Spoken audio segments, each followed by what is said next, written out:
It is 5:30 p.m. and I now call to order the Grand Island Public Schools Board of Education meeting. This is the September 11th, 2025 meeting. Notice of this meeting has been advertised in the Grand Island Independent, which is the district's designated method of giving notice of these meetings. We want those in attendance to know that copies of the Open Meetings Act are available at the entrance to the boardroom. If anyone in attendance is interested in addressing our board, you are welcome to do so. We simply request that you complete the appropriate form and turn it in to us so that you may be recognized during the request to address the board part of our meeting. If you have not already completed the form, please see the staff person outside the entrance to this room. Public comment is welcome. We do ask that no signs be brought into the boardroom. Mrs. Dibbert, would you please call the roll? Mr. McFarland. Present. Mr. Hawley and Mr. Garcia Mendez gave prior notice of their absence. Mrs. Albers. Here. Mr. Sykes. Here. Mr. Barsonis. Yes. Mrs. Douglas. Here. Mrs. Wilson. Here. Mrs. Goodman. Here. Thank you. The next item on our agenda is the consent agenda. We'll be voting on items number 3.1 to 3.9.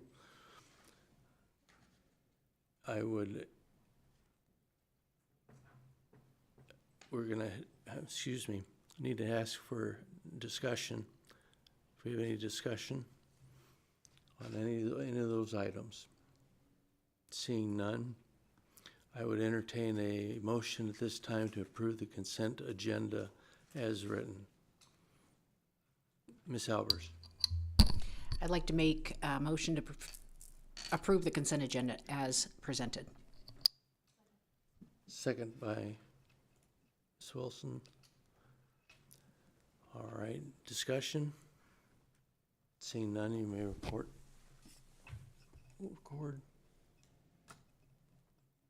Okay, motion passes.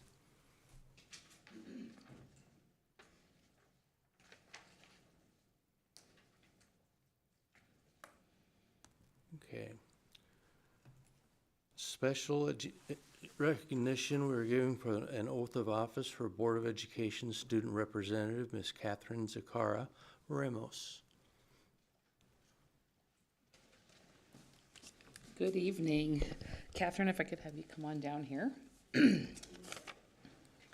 So we're always excited to have new faces on the board, and you're going to provide a great perspective for everybody this school year, and really proud of you for making this happen. Thank you. So tonight, I'm going to ask Ms. Shakara Ramos to go ahead and raise her right hand. I will read this oath, and then we'll ask you to commit to it. I, Catherine Shakara Ramos, do solemnly swear that I will support the Constitution of the United States and the Constitution of the State of Nebraska against all enemies, foreign and domestic, that I will bear true faith and allegiance to the same, that I take this obligation freely and without mental reservations or for purpose or evasions, and that I will faithfully and impartially perform the duties of the office of member of the Board of Education of the School District of Grand Island according to law, to the best of my ability. And I do further swear that I do not advocate, nor am I a member of any political party or organization that advocates the overthrow of the government of the United States or this state by force or violence, and that during such time that I am in this position, I will not advocate nor become a member of any political party or organization that advocates the overthrow of the government of the United States or this state by force or violence. So help me God. I do. All right, thank you. So we're going to go ahead and have you sign right here on both of these, and I'm going to sign, and then you get a copy. You can sign that side.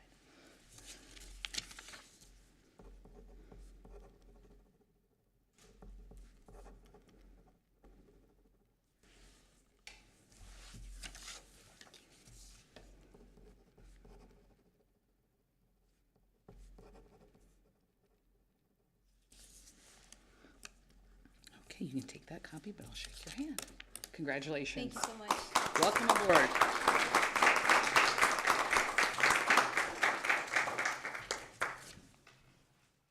Nice to have you on the board, Catherine. Can we do a quick picture? Mr. Fisher, can we do a quick picture? Sure. Who all do you want? The whole board? I'm Bring the whole board casual. up. That's perfect.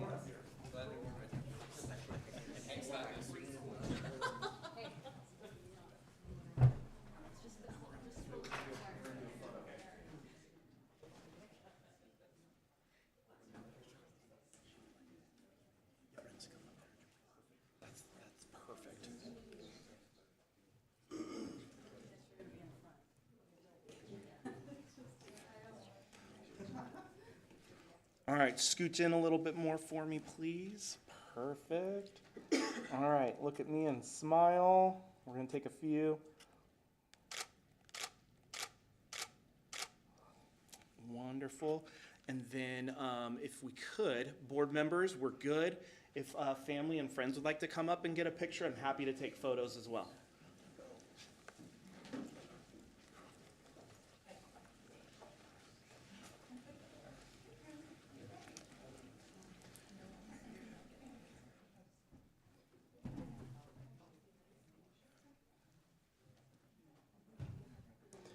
All right, look at me and smile.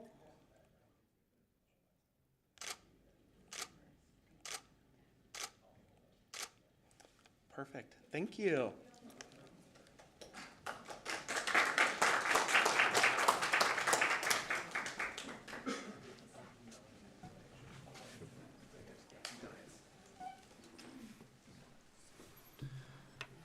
The next item on the agenda is number 5, request to address the board. Dr. Stevens, do we have anyone here?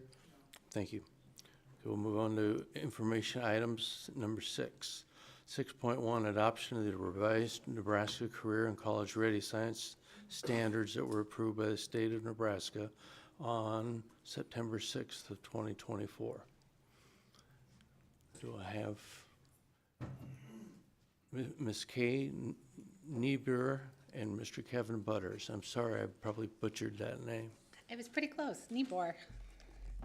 That's how I know if people know me or not, is if they can pronounce my name correctly. Blow stuff up. That's gonna get interesting.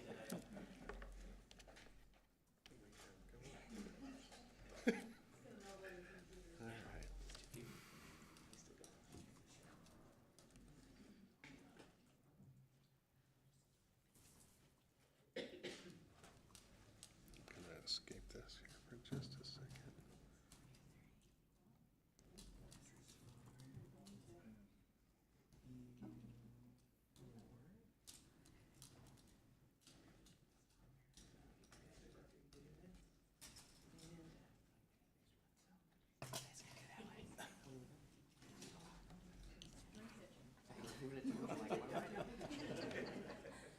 It's odd when I have to say in the board meeting is the same as my 5th grade class.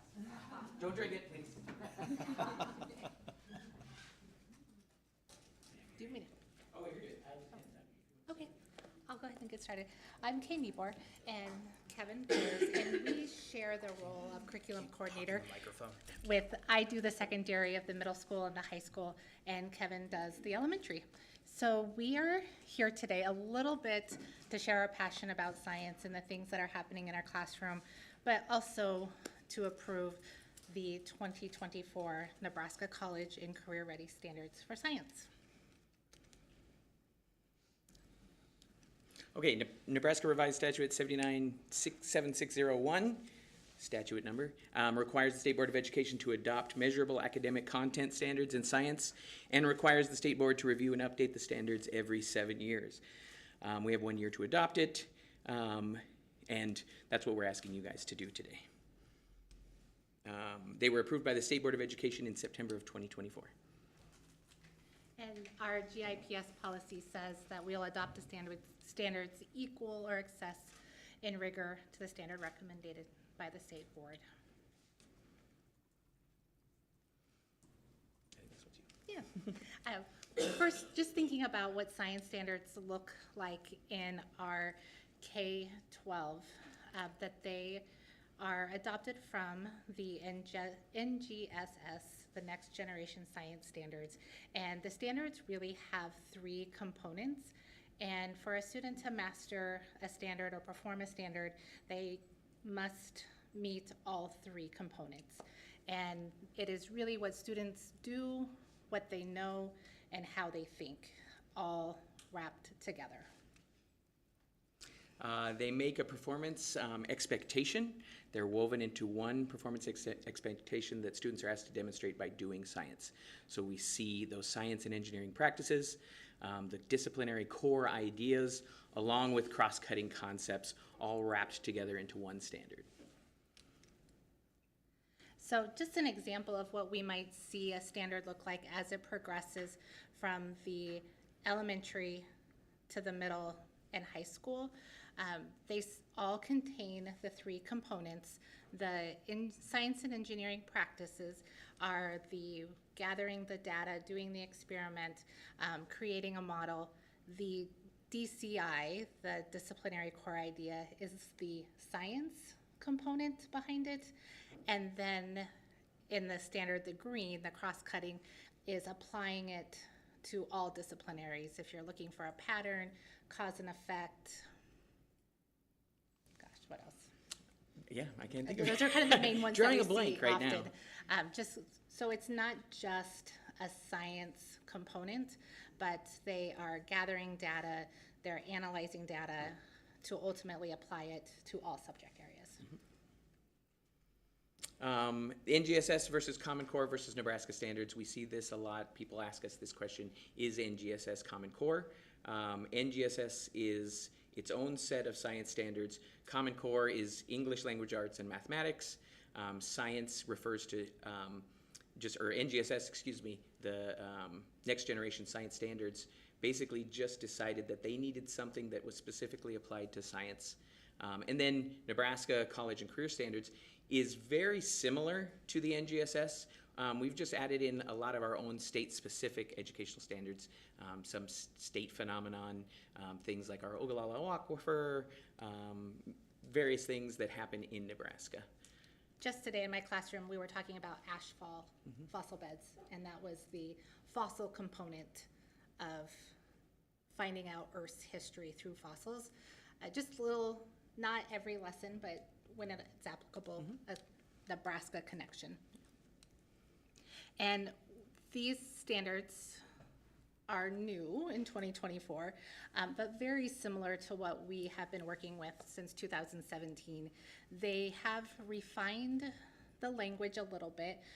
With the standards, they do what's called like an assessment boundary, which says like, where does the standard stop? Like in the middle school, what is appropriate for my 7th graders without moving on into the 8th grade? Or where does the middle school expectation stop without going into the high school? So they defined those boundaries more clear, and then they also small wording just to have a little bit higher level thinking in some of the standards. I would say elementary and middle school had very few standard changes at all, even wording. The high school life science had a few more, but still not many. Do you want to talk about this? Yeah, sure can. So looking at assessment results, if you compare the GIPS is the lighter shade of each bar graph compared to the state, which is the darker shade. In the 5th grade, that you can see the growth over the last 3 years, and then the 8th grade.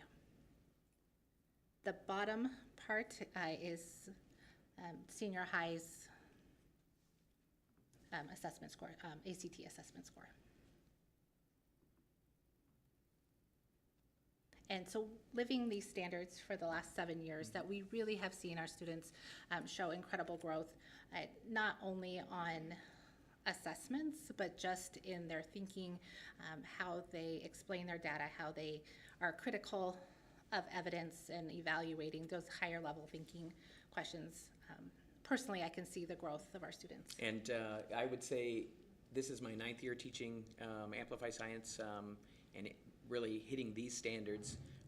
And I have seen kids come to class already knowing exactly what we're going to learn. So it's really nice because we can move into the, well, how do you know that? How can you prove that? What evidence can you use to support that idea, as opposed to, reinventing the wheel and having to really get them to understand concepts. So a lot of that is based on what the standards have done up till now. And then progressing into the middle school, high school, we spend a lot of time on evaluating evidence. Is this quality evidence? Does it support my claim? Would it be worthy of including in a final scientific argument? So we're going to now get to share you our love of science. This is what we, standards are great and stuff and not important, but the love of science is what we really wanted to share with you today. Science in the elementary classroom right now is probably, and in middle school and high school, is different from the way you or I probably did science. It's not so much facts, lists, disconnected topics, textbook-driven science. It's very much real-world phenomenon. Students are really required to ask questions and investigate. And because of that, I'm going to enlist you to help me with this phenomenon. So today you guys are not Board of Education members, you are emergency materials response teams, okay? And what I'm asking you to do is a warehouse in town unfortunately had a spill and several chemicals mixed together and had a chemical reaction. So we need to really figure out what chemicals spilled so that our safety teams can definitely wear the right equipment. So I brought in a little controlled practice, and the great thing is Catherine was in my 5th grade classroom not 7 years, it seems like yesterday. So she's actually done this experiment, so I hope she gets excited and gets to do it again. So what I would ask you to do is you have 2 powders, unknown powders, and you have 1 liquid. You have a little baggie. So I'm going to have, everybody has, yep, perfect. In the baggie, I need one of you to pour one of the powders in. We don't know what it is, but we know it is a powder that's found in this warehouse. Go ahead and pop it open. Give me a baggie. Well, yeah, but please smell like a scientist, right? Yeah. Right. You need a bag? May I please have a baggie? Thank you very much. I don't want you guys to miss out on this. So. Okay. Take turns. If one of you pours this powder in, the other person can pour in the other powder. Okay? Nothing's going to happen when you put these 2 powders together.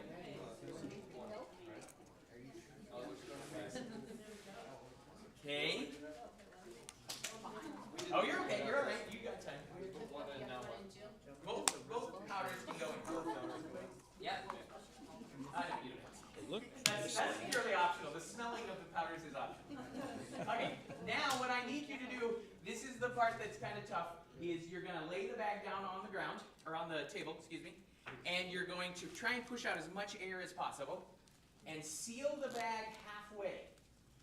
I want you to seal that bag up halfway, just enough so that we can eventually pour the liquid in, which we're not going to do until I say go. Yeah, I know. Oh, you guys, some of you guys are really good at getting this air out of this. Okay. Once you have enough air out, I want you just to open the little piece of the bag. Oh, I love this right here. Josh Sykes has it down. He's got it ready to go. He's got enough space if you want to hold this open so that Mrs. Albers will be able to pour it in. Once you're allowed to pour it in, just don't let it mix. So just pour it into the one side. Don't let it sit. Don't let it mix with the powders quite yet. So if you lay it way down on the table and just open up, yeah, that would work. Or you can just go. I have my kids do this. Just pour it right into there. Okay. You can shut it completely. Just don't let it mix yet.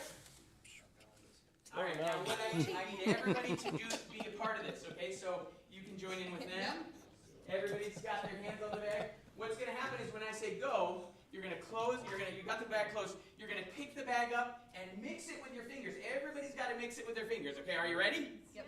3, 2, 1, mix. All right, get your fingers in here, guys. Everything's gonna be mixing. Whoa, baby. It's hot. Oh, it is warm. Ooh. What are you guys noticing? It's getting hot. It's getting different colors. Yeah. Right? Now, the best part in my 5th grade classrooms is now you can smell it, but be very careful. Open it slightly and smell it like a scientist. Yeah, now you can smell it. Okay.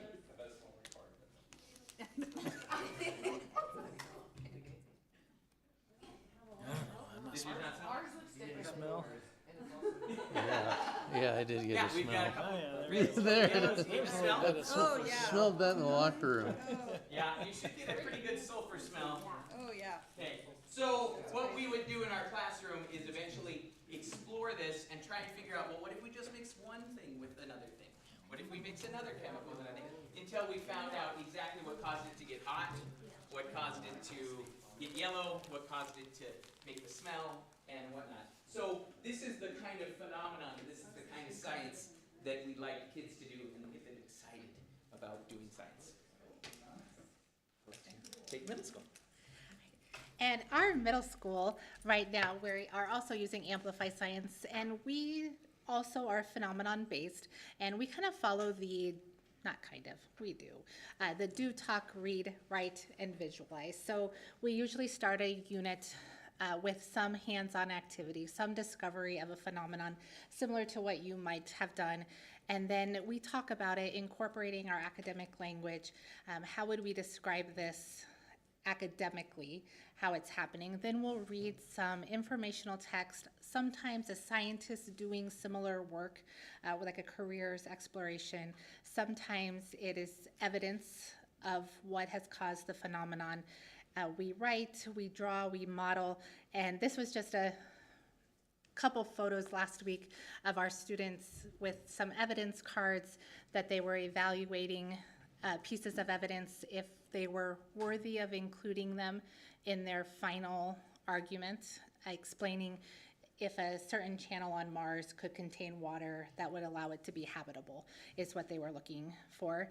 And then at the high school, they have used cognitive science as their resource. This would be starting their second year, and similar, but they call it the 5E model: engage, explore, explain, elaborate, and evaluate.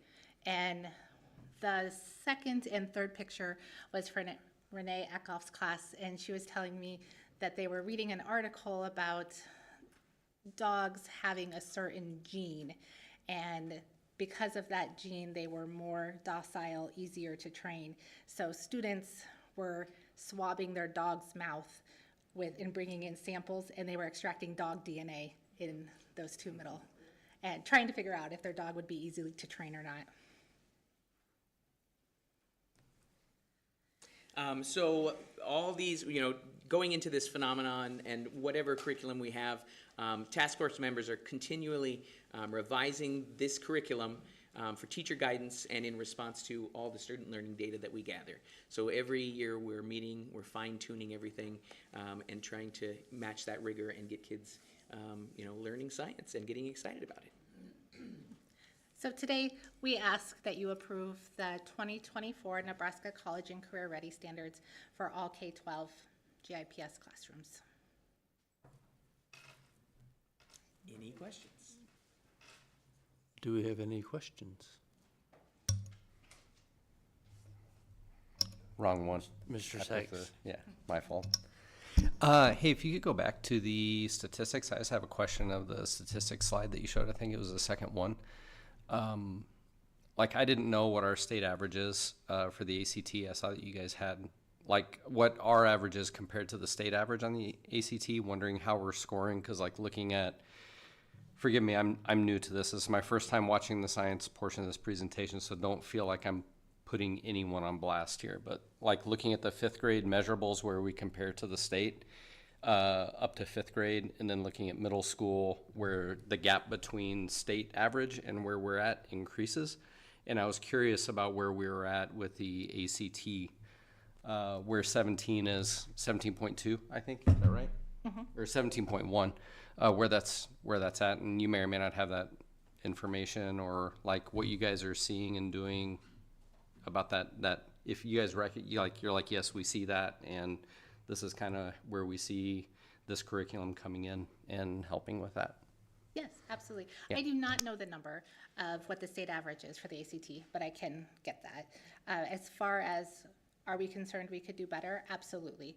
With the using of Cognity, we have, as a task force, really laid out unit plans, working with our PLC to do some unit planning. We have identified some essential standards that we know students may be struggling with more than others. We know some essential standards that are going to be vital as they continue as their 9th, 10th, 11th, 12th grade, and really prioritizing those standards. With our new resource, more than ever, teachers are working with their PLCs, having some clear lesson planning, students trying to incorporate the engagement pieces and all of it. So I feel like we're making progress, yes. And I can get you the exact number of what that compares to as the state. Yeah. Do we have any other further questions? Okay, seeing none, thank you so much for your presentation. Thank you.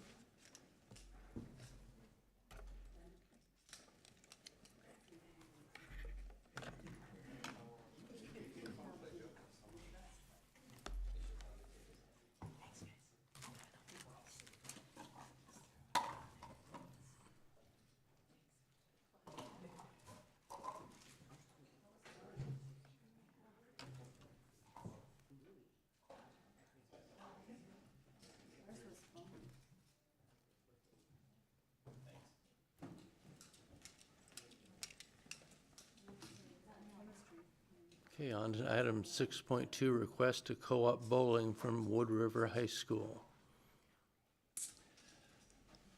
Okay, Mr. Ladwick, obviously there's lots of high school activities going on a Thursday night, so he was not able to be here, and so he asked if I would fill in for him. Basically, Wood River has approached us about joining our co-op for bowling. And currently we're co-oping with Grand Island Lutheran, and we'll continue that co-op. We would just add the bowlers from Wood River. They have a pretty limited number. They would just become a part of the Islander bowling team for the upcoming season, and so that's basically what the request is. And according to NSAA guidelines, we need to have the board approve those co-ops.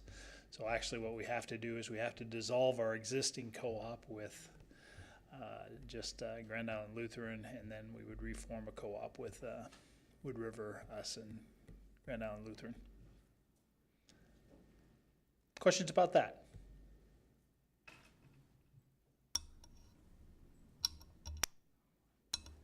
Sorry, I'm the guy with all the questions tonight. Do they, as far as the increased expense on like transporting kids and stuff, do those districts, I'm guessing people don't know if those districts chip in on like transportation costs, if there's any increase on that, or is it like there's not, or how do we handle that? So, and I'm not 100% sure on that, but if we, the only time you would have any additional transportation costs would be, if, because you're only going to take a set number of bowlers, whether it's just our bowlers or it's bowlers that would include. So the transportation, basically, anytime we go to a meet, is basically going to be the same. They all take care of their own costs for getting their students to the practices, and as well as getting them to here to go to a meet. So there's really no additional cost incurred, and the reality is we rent, we pay the bowling alley a certain amount to have access to that, and it doesn't matter whether we have 10 bowlers or 15 bowlers. So there really isn't any additional cost. So I would say this is probably one. Now, some co-ops, we do have some additional costs, and we do, translate those costs back to the schools. Any further questions? All right, thank you, Mr. Fisher. Item number 6.3, review the 2024-25 climate, culture, and SEL competencies. Dr. Summer Stevens. I'm back. Okay.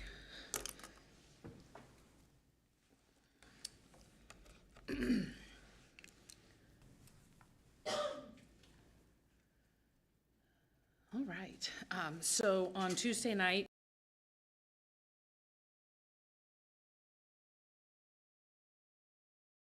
we were able to talk a little bit more with the L4L Board Committee about the results of last school year's data related to two different surveys.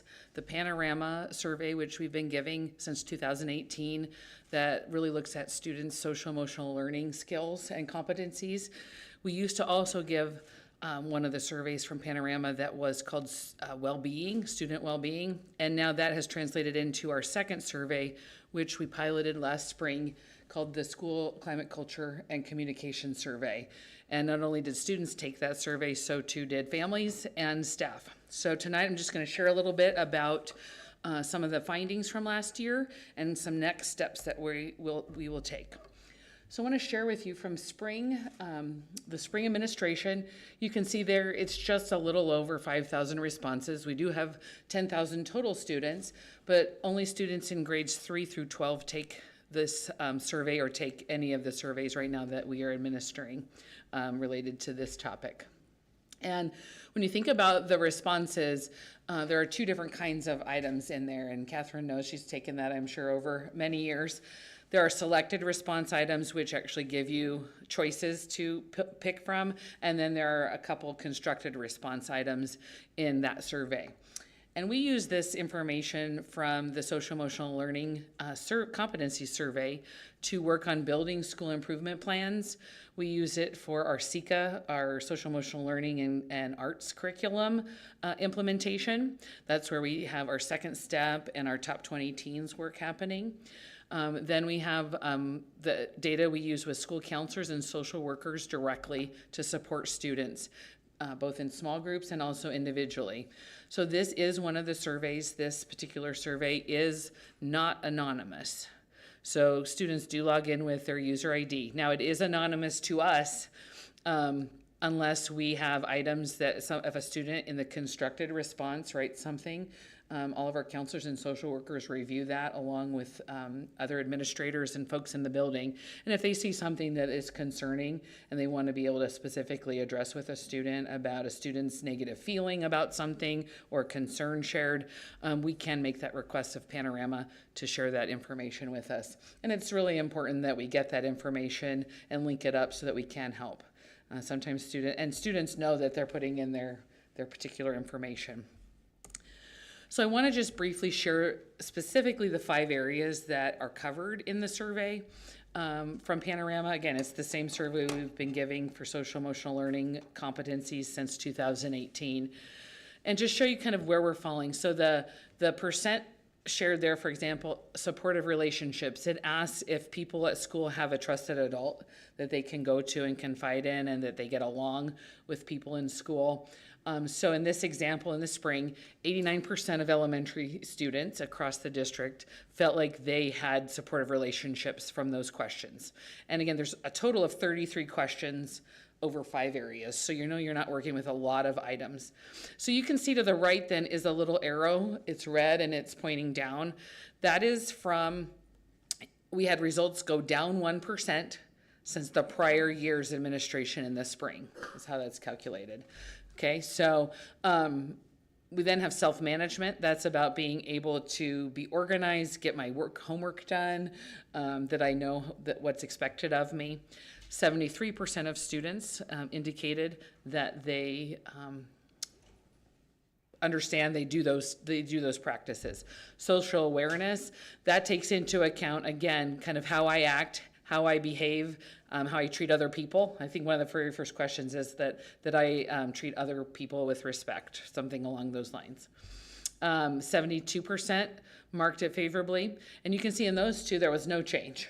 So it's different kids, because last spring it would have been 3rd, 4th, and 5th graders, the spring of 23, 24, and then those kids all moved up a grade. And then we tested, and then we gave this survey to the next 3rd, 4th, and 5th graders. So that's called program data, so in the grades, not the cohort data of the students. The last 2 items, positive feelings, that again is going, I'm going to say, into self-efficacy and what you believe about yourself, your strengths, your abilities. 68% of our kids said that they positively affirmed that they experienced that and they have those pieces. That's up 3 from the prior spring. And then challenging feelings. 62% of students indicating that at different times that they have different times that they've been upset or angry, sad, different things in that area.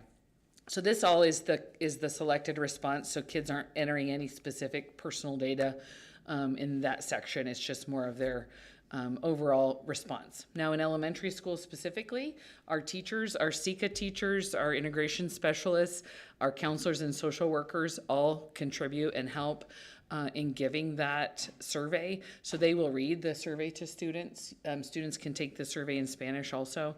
So we try to find a variety of ways to support kids taking the surveys. Now, I would tell you, we have the ability for families, and we still do, and you just passed the component of the policy that parents can opt out of survey data. We definitely, for this administration that's coming up starting next week, for this same survey, we put that out at least 15 days in advance because it is not anonymous. And kids could potentially write something that could meet one of those criteria from the law. But we put this out, and we have seen a significant decrease in the number of parents who have been opting their children out of taking this social emotional learning survey. I think we've done a couple things that contribute to that. One, it's a better understanding of what's on the survey. And two, a couple years ago, we did with the parents group, the PAC, as well as the key communicators, we actually talked a lot about our entire system of supporting the wellness of children.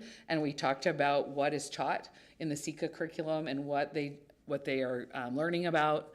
And I think that helped provide a clear understanding of what we do and what those social emotional learning standards are, because I know there's been a lot out there over time about that. So what I want to say about this in general, compared to the previous year, there was, again, ups and downs. I went back to 2022, which is when we started giving the survey specifically over these 5 areas of the CASEL standards. The CASEL standards are the kind of some national social emotional learning standards. And so I did a comparison. In some cases, they were higher than in 2022, and some they weren't. And I didn't go back all the way to 2018 to look at the specifics, but this is one of the things I can tell you and that we have learned, and you'll see this later in the presentation. There hasn't been a significant amount of change in student responses. I think there's some goods about that, and I think there's some, concerns about that. The good part is we know from 2018 to today, we had some major life circumstances for all humanity happen during that window. And we hear a lot about the increase in mental wellness of teens, of children. We've passed cell phone legislation and some of those things, which ultimately there's a lot of positives to. But we have students that were feeling this particular way in 2018. And they're getting about the same results in today's world. So I also think that speaks highly to humanity. Like there is a lot of hope, and kids are very hopeful and mindful of what is in their lives and able to articulate that, and they do a good job. So I have less worry, I think, about kids today than you might expect, because they're really demonstrating that they have great relationships, and they do have positive and challenging feelings, which is okay. When we think about the middle school responses, I'm going to say it looks pretty similar. No change in the supportive relationships.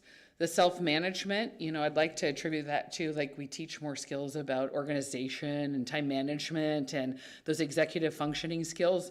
And I think we're doing that, but again, there was not a great deal of change over the course of, I guess that would be 7 years of time of giving this survey. Social awareness, we always know at middle school, we want to hone in on how we interact with our peers. It's a hard time to be a human in middle school. And so I think that's pretty good results for that area. It's up actually from the previous spring, so I like that.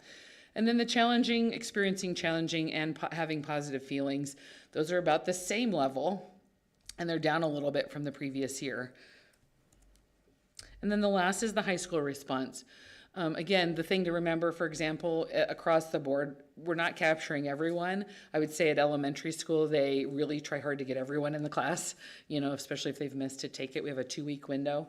Middle school, it gets a little more challenging. And then at the high school level, it gets really challenging to capture everyone. For example, we only had two students last year that opted out of taking the survey at the high school, but we only are having the survey done with less than half of the high school. It's not a huge, it's probably like 43%, 44%. So we'd love to see that increase in terms of getting this feedback, because what we do with it is really important. The staff and the administrators in the building really use this information. So you can see the numbers here. Self-management, social awareness up, challenging feelings, positive feelings down a little bit. Weirdly, it's about the same percentage as the middle school, so I'm not sure that would ever happen again. But and then these are the 3 constructed response, meaning kids can write in their own answers to these items. Thinking about everything in your life right now, what feels the hardest for you? We think that's really important to ask. We hope that all families are asking their own kids that at home, but we also know that sometimes school is the place that they feel like they can share that. Thinking about everything in your life, what makes you feel the happiest? And then the last one, what can teachers or other adults at school do to better help you? So lots of different answers come in on these, and some kids say nothing, some kids say everything is great, some kids say, I wish my teacher was nicer. Sometimes they'll say, I wish my dog didn't die. And I think those are all true things, and I appreciate that they share that, because, we don't always think about a dog passing away as something that impacts kids to that degree, but sometimes, not checking in on a child, that just snowballs to the next thing and the next thing, and communicating with the families that that's the stuff you're seeing. So those are the constructed response, because I think it's important that you see what we are asking. So we give that particular social emotional competencies in the fall and in the spring. Now, again, not seeing a ton of huge growth. We're not seeing peaks and valleys. It's just kind of flat across the board. This last spring, we took items from the student well-being survey from Panorama, the concepts. We took them from the state of Nebraska has a culture climate communication survey that we took items from and reviewed them. We had a small committee that had met up in the first year I was here. I guess that was 23, 24. And we created a set of questions to ask students, to ask 3rd through 12th grade students, to ask staff across the board, and then also to ask families. So I'm gonna share today, we do pretty much the same things with this information. I would say one of the things that I think we're trying to impact is those bigger initiatives at the district level. We have 3: instruction, positive supports, and the use of collaborative learning with staff, the PLC process. So trying to hit items that address that is our goal with this survey. We did a crosswalk to help the building level school improvement team. So that would be oftentimes your principal, social worker, counselor, teacher leaders, your coaches, instructional coaches, positive support coaches that support you, and then teachers. We crosswalk this so they could start looking at items that go together. So we tried to ask the same type of question or the same question to all 3 groups: students, families, and staff. So sometimes we don't have items that crosswalk, and sometimes we do. But the areas specifically that we asked questions about were relationships and connectedness, leadership and professional learning, that was a staff-specific item. Attendance, when Dr. Stevens created the survey, somehow I hit delete on the item that was about staff in attendance, asking them a question. So we're gonna get that added this next school year. The positive supports side of things, attendance, learning, all things about curriculum instruction, what they get out of their learning day, school safety and mental health, and then communication and overall perceptions of your school and of the district as a whole. And we specifically asked families about and staff about the district. We did not ask students those questions. So we had, these are the results of our responses. We had about 5,300 students, a little over 5,300. So it actually runs about the same amount as the students that filled out the panorama survey. In the spring, they do both right now, but I'm gonna explain what we're thinking about doing here in a little bit. We had 788 staff members complete the survey. We'd like to see that increase. We did feel like items with our survey that we piloted did try to hit on areas that would be applicable to any staff member. Some of the items in the panorama survey tended to be more like, if you're a teacher, this. Now, we're all teachers. We all teach in different ways and help support kids' learning, but I think sometimes people didn't feel that they had a place in the survey as staff members. So we think that's important. And then we did have only 591 family members complete the survey. So Mitch Roush and I are going to be talking a little bit more about how do we think we could get that promoted more, because it is important for us to hear what people are thinking. One specific item that I wanted to share. So mind you, as I missed the attendance question for staff, we asked parents and students to answer the question of attending school every day is important to me.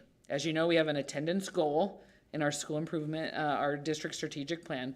So kids, is attending important to me? And for families, having my child attend school every day is important to me. And as you can see, the majority of people did say they agreed with that statement. We have the neither agree nor disagree, so we're not really sure where anyone in that group stands on their feelings about attending. They're probably torn, like, I don't want to go when I'm sick, so I think it's important to stay home at those days, but going other days is important. But the staff question that we are going to ask is, coming to work every day or going to work every day is important to me. That's what we're going to ask in the staff item. I will tell you, in this survey, family responses were anonymous, staff responses are anonymous, and we did collect the student information very similarly because we want to be able to support and help anyone who we come across, but that is protected data. We don't share that out to the schools unless there's something that comes up. One of the other things that I would share, and it ties with the very first bullet here. So when we look at our data, be it the social emotional learning data or from the climate, culture, and communication survey, we take it really seriously, and we look for those strengths and those areas of concern or areas for improvement. And we take that back to the building teams and back to the leaders, because one of our core responsibilities as administrators or leaders at the district level or the building level is that we take everything that's in there and we take action. Either we celebrate, we find areas of ways to support a change that's needed, or identify some things that maybe just at the surface they weren't seeing. So I want to share that is really important, and then that we can work with students and staff and families to work on those areas, because ultimately, right, we want to get better. We always want to keep getting better, but we do want to celebrate what's going well. One of the schools in the district had some responses on that particular survey. We ask about the environment of my school. Is clean, is well kept up? You know, it makes me feel good that looks like that. And they got some less than favorable responses from students, and they took it really seriously. And they got right after that when they see the data. And like I specifically with secondary went and I met with every building team, and we talked about all of the data that they received back from every stakeholder. And that school went ahead and, based on what they were seeing in the student comments and in that question that asked about the environment, they approached kind of their custodian and facilities and things to work on some things over the summer, so that when kids came back to school, those items were addressed the best that they could be. And I really think that's exactly the best example to show you, like, that's how we're taking the data and working with it, and then and then we're going to compare, especially at that particular school, they're going to look to see, did we get a better rating and less comments than we did before? So I think that's really exciting. We're also going to crosswalk the piloted survey that we created with the social emotional learning competencies one again. And then also, most of you know, we're creating the profile of a learner to look for those key attributes and dispositions that we want to see elevated and promoted in the learning for kids, so that they can go out in the world and be super effective. and great citizens. And so once that's developed, we'll look for ways to put that kind of information into the survey so that we are getting feedback on how we're doing related to developing those competencies. We also are looking at how we can take a screening tool to help us identify early the students who have some social emotional needs to inform us for our behavioral skills academies. Those are the small group lessons that we do in positive supports, or if they need a counselor or social worker support, a tier 2 positive support plan. Because right now we're gleaning data from the social emotional learning competencies survey, but we'd like to make sure that we're catching kids early, just like we do in reading and math with our universal screeners. It's super important to do that. We also are going to add that item about the staff view of their own attendance and their importance to being effective on the job. And then last, we're going to continue to build in ways to utilize and share the data on a more regular basis from these surveys when we look at the big rocks and we look at those needed initiatives and the support that we're looking at. So with that, I will take any questions you might have.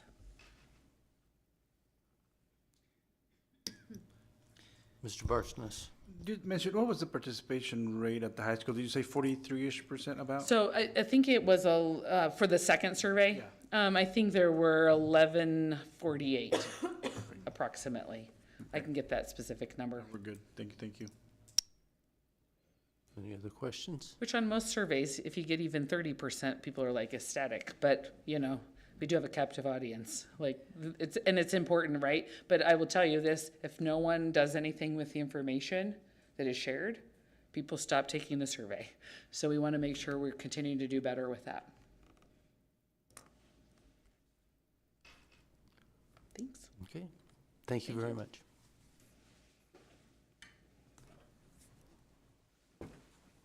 On to item 6.4.1, certified staff non-chargeable temporary leaves.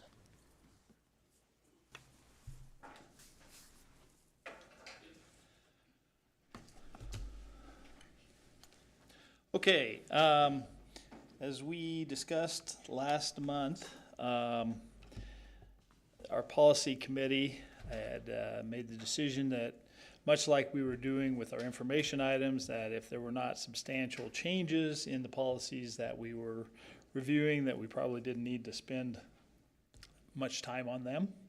And reaffirmed that with the governance committee when they met this month, that that would be a way that would be approved to operate. So as I go through these, I will tell you which policies have changes, and we'll spend some time on those, but these other policies that are a part of information, that there really is no substantial change, maybe the crossing out of a "the" on the Grand Island Public Schools, or no change whatsoever, we're not going to dive into those. So as we look at 6.41, 6.42, 6.43, 6.44, no change. Actually, on 6.44 is the first one that does have a change. So we'll pull that one up. It's not a huge change, but there is a little bit of a change on this one. This is certified staff extra standards reimbursement. And if you'll read what was there previously, the part that's crossed out is talking about the pay, and it would be subdivided into 12 monthly payments. That's something that had been done previously. We ran into some situations where we started paying someone over the 12 months, and maybe that was a spring sport, and then they ended up never filling that extra duty assignment. So now we are paying on a more as we go basis. So once the activity begins, then the pay begins. So this is just a change to align with what we're doing in practice. Questions around that? Okay. The next three, 645, 646, and 647, really no substantial change with those, other than the change that we did with the language around the hairstyles, protective hairstyles. Some of these had some of that language in it, but didn't have all of the characteristics listed. Some of them did not have any of that language in it. So we've simply added the language to align with what we had discussed the last couple months and made the decision on that we would go forward with. So any questions on those, we could pull those up and look at them if you want to. Otherwise, like I said, the only change is the same changes that we looked at in other policies that had that language. Okay, then we get down to 6.48. Textbook loans for children enrolled in private schools. You will see with this one, the proposal is simply to strike the policy altogether. The reason for that being is that the state has taken over that textbook loan for private schools. So we no longer loan textbooks. It's all done through the state now, so there really doesn't need to be a policy for that. And I believe that is it. Questions on any of the policies? All right, Seeing none. thank you. Thank you, Mr. Fisher.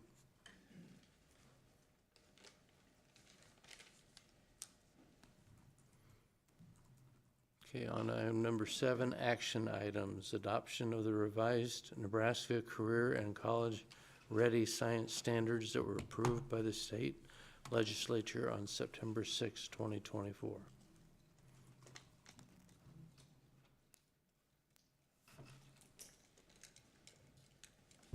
I am standing in place of Kevin and Kay. I don't know science like they do, but they're not only teachers, they're coordinators, and they have children in activities. So just here to ask you to approve the adopted standards as presented. Ms. Albers? I'd like to make a motion to adopt the 2024 Nebraska Career and College Ready Science Standards as presented. Second by Mr. Barsness. Discussion? Seeing none, we proceed to a vote. Thank you. Thank you.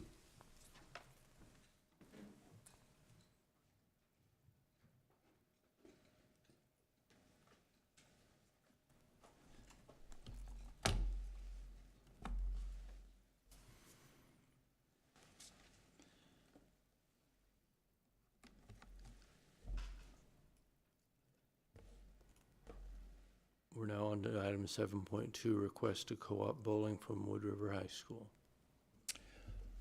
Okay, any questions about what we presented earlier as far as entering into that co-op with Wood River?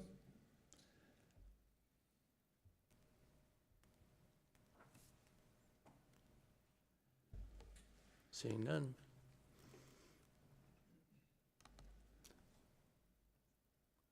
This time I would entertain a motion to request, or to co-op bowling from Wood River High School. Make a motion to co-op bowling from Wood River High School as presented. Thank you. Mr. Barsanis, Ms. Albers, second. Discussion? Seeing none, we proceed to a vote. Motion passes.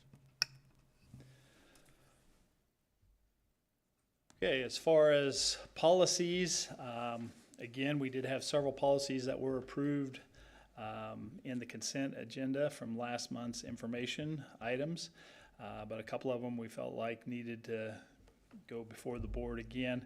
7.3.6, dealing with certified staff leave of absence without pay. Really no change in the policy or the action of the policy, but in consistent action with what we've been doing with policies. Attached to this policy is the policy here, 6.334.1, which is the administrative procedures and regulations for 6334. Again, policy doesn't necessarily include the procedures that go along with it typically, and we have in a number of instances as we've reviewed policies eliminated those procedures so that if there is a change in the way the policy is administered, it doesn't have to come back and be revised in terms of the policy process if the procedure changes somewhat. Any questions for Mr. Fisher? Ms. Albers. I'd like to make a motion to approve policy 6334, staff leave of absence without pay, additional provisions for compliance with the Family and Medical Leave Act, FMLA, as presented. Second by Ms. Douglas. Discussion. Seeing none, you may proceed to a vote. Motion passes. Okay, policy 6335, injury leave. This was a policy that we felt like we could also eliminate because all of the provisions of this policy are covered in another policy that we already have in place. So it's basically redundant and really no need for it to be in our policy manual. Any questions for Mr. Fisher? Seeing none, I would entertain a motion. I make a motion to delete the policy 6335, injury leave as presented. Second by Ms. Albers. Discussion. Seeing none, may proceed to a vote. Motion passes.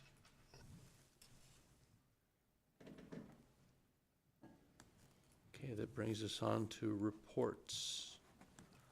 8.1, Grand Island Public Schools Foundation Report. The foundation staff and board met with organizations operating under the foundation's umbrella on Tuesday, August 25th to review policies and procedures and build relationships. The organizations that currently operate under the GIPS Foundation's umbrella include booster clubs, special project clubs, and other ongoing philanthropic funded ventures. The foundation has opened the online classroom grant application. This year, there will be one round of grants for projects that benefit students after November or during the summer or spring of 2026. Classroom grant requests will be accepted through September 25th. Classroom grants are designed to fund educational opportunities for students that are not available through the school district's general budget. The foundation will undergo their annual audit this week. The fourth annual Harvest Gala will be held on September 25th at Riverside Golf Club. Doors will open at 5:30 p.m.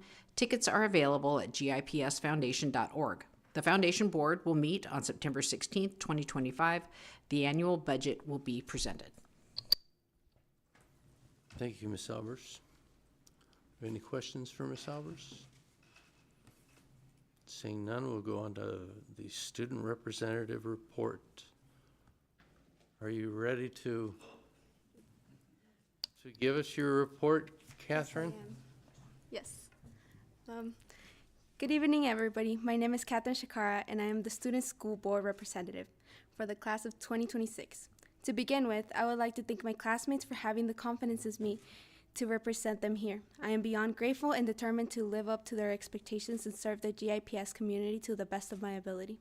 A few activities that I'm involved in include Student Council, Skills USA, Glamour Gals, National Honor Society, and Key Club.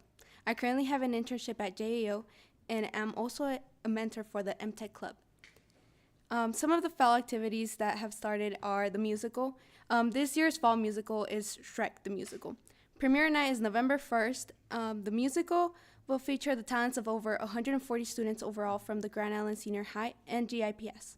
Tickets for the musical go on sale mid-September and may be purchased online at www.gips.org/gishtheater. The band will perform at tomorrow's first football game of the season, showcasing all their hard work and dedication. For girls golf, senior Katie Lofen finished 9th overall individually at the team's Jackrabbit Run after sinking the clutch putt. The dance team delivered Islander spray paint logos for their fundraiser contributors.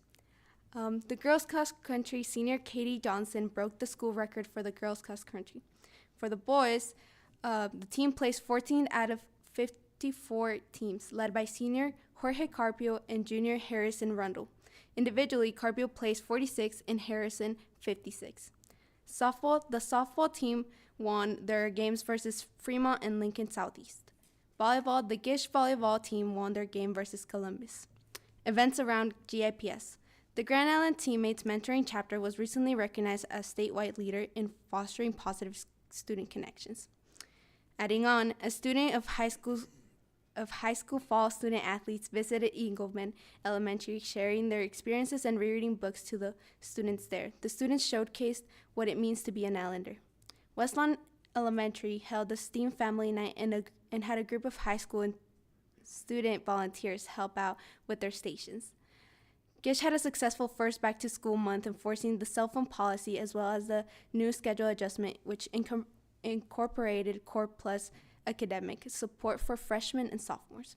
7 murals were created by art students from the Grand Island Senior High to be displayed in the Grand Island Regional Medical Center main lobby. The murals will be on display in the lobby for 1 year before moving to a permanent spot in the hospital. Then, new Gish students will create more murals to replace the ones in the lobby. Staff shout-out. Staff shadow is something that the last student board rep, Owen Williams, started doing. I would like to honor him and continue his tradition. I would like to shout out my last year's engineering and technology teacher, Mr. Burry. Mr. Burry connects with each one of his students and inspires them to pursue their true passions by building their confidence. Mr. Burry is a teacher who will rarely be seen sitting down at his desk throughout the class period, as he is usually having meaningful conversations with his students. Whether it is to help them figure out a strategy that works with their learning style or sharing a constructive conversation about their passions, Mr. Burry is always willing to listen and help each one of his students. I've had the privilege to watch Mr. Burry teach different students ranging from kindergarten to high schoolers, yet he's able to somehow connect with each one and every student. His ability to listen and understand every student's unique individual needs and strengths have made him successful at teaching. With that being said, I am open for any questions surrounding my report. Any questions for Catherine? Mr. Fisher? Well, I just thought, as you listed off the things that you're involved in, Catherine, the one that this group maybe doesn't know too much about is Glamour Gals. Could you give them a little background on what Glamour Gals is? Yes, of course. Glamour Gals is a nationwide organization. We recently opened a chapter here at the Grand Island Senior High with my friends. I currently serve as the PR officer for that, and our main events, we go to senior homes, and that's basically what we do, and we spend time with them, and we do manicures for them. It's really fun, and it's just a really good way to connect with our community. Okay. All right, well, thank you, very, very nice job. And let me just ask, welcome one, first of all. And do you want to share who's here from your family supporting you? You just want to introduce them quick. Not to put them on the spot, but welcome. It's okay, thank you. My dad is here, Josue Shikara. My brother's here, Josue Shikara Jr. And my mom, Rosa Ramos. And then we have some family friends, Graciela Alegria, Arnold, Ramiro Lucas, and Isabel Corona. Thank you. Okay, on to item 8.2, or excuse me, 8.3, Superintendent Report. Mr. Fisher.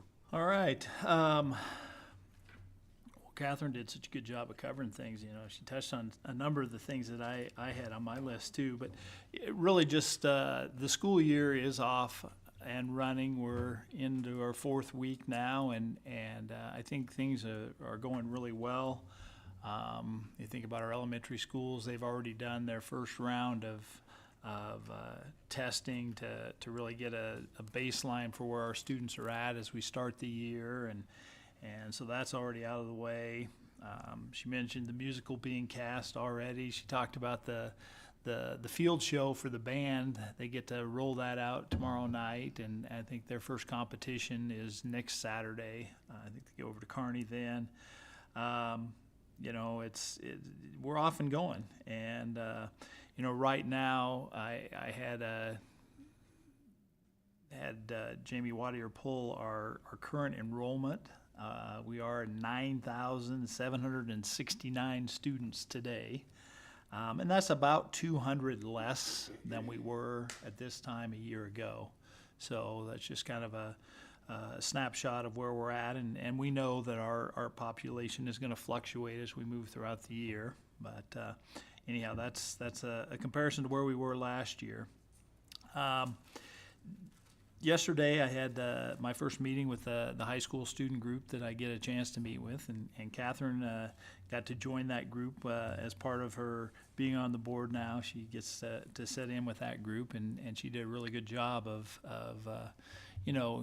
not only introducing herself to the group, but really involving herself with the group and asking questions. And we had some really good discussion yesterday around the high school student booster group is working to revise a mascot to represent the school, and we're doing some work around that, and they had some really good discussion about that and some of the challenges that we're running into as we look at that. And again, that group last year, one of their major projects was to really try and improve the image of Grand Island Senior High School, and they worked closely with Mr. Roush and tried to come up with some ways, and I think they're going to continue work around that as we move through this year, and they started putting together some ideas about other things that the group might do as we go through the year. So good meeting yesterday with that group. Wanted to make sure, and when we met with the governance committee on Monday, we talked about the timeline for the board self-evaluation. Last year we had discussed doing a board self-evaluation. I think the board felt like that was something that would be beneficial. And so what we are looking at now is probably, although some of you, I guess you all received it earlier, that we were going to go, we decided we weren't quite ready with that timeline. You should be receiving that self-evaluation in October. Then there'll be a deadline to get that returned back in, and then that is something that the governance committee will then go through those self-evaluations and really put together kind of a summary report, and then in November we'll present that summary report. So just have that on your radar. The other thing that I wanted to make sure that we do finally have a date for our board retreat this fall. We are going to meet on October 10th from 8 to noon on that day, and probably primarily at that retreat, our major topic is going to be the facilities and where we're going with things. We've talked about having a 10, a 20, a 50-year plan as to where we think that we need to be going with facilities. So those are the items that I had to report on this evening. Any questions about any of those?